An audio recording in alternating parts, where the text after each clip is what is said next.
Nous avons ici un psaume, le psaume 133, qui présente d'une part une entrée imparfaite et partielle dans l'esprit de la bénédiction dont il parle, et d'autre part une prophétie, un type, et une prophétie de la pleine bénédiction à venir, et une jouissance présente mais imparfaite de la signification de la bénédiction.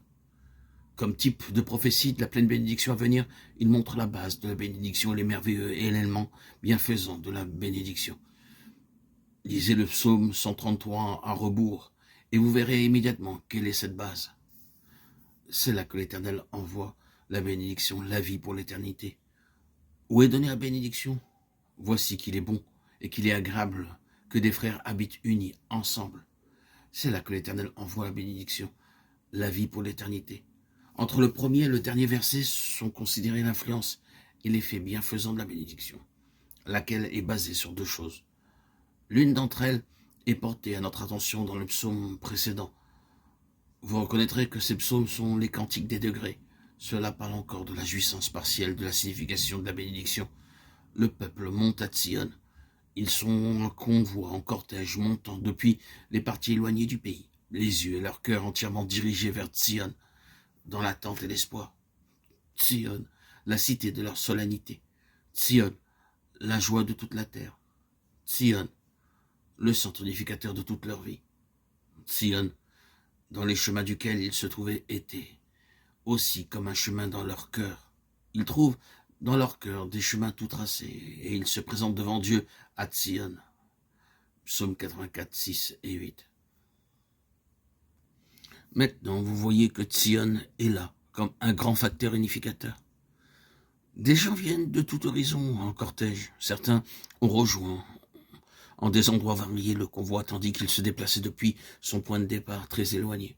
Et ils découvrent que Sion fait d'eux une unité, bien qu'il soit possible qu'ils ne se sont jamais rencontrés auparavant et qu'ils viennent juste d'entrer en contact l'un avec l'autre pour la première fois de leur vie. Et même que leurs chemins dans la vie ordinaire sont très éloignés, que leurs sphères de vie et leurs services sont séparés et divisés.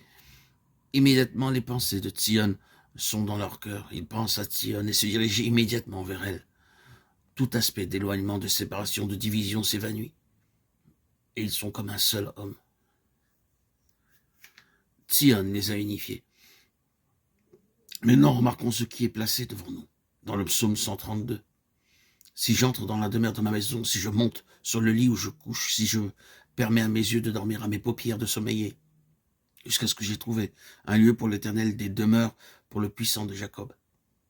Lève-toi, Éternel, pour entrer dans ton repos, toi et l'arche de ta force.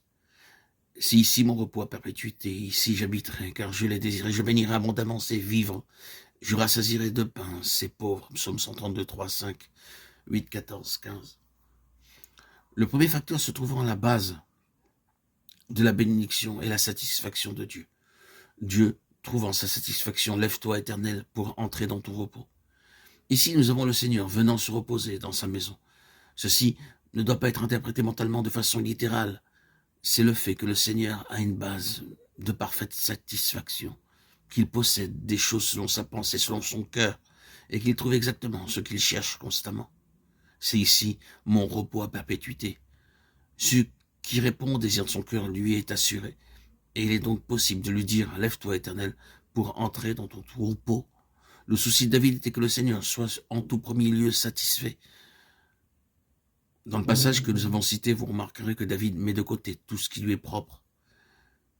Chez David, le Seigneur tient la première place.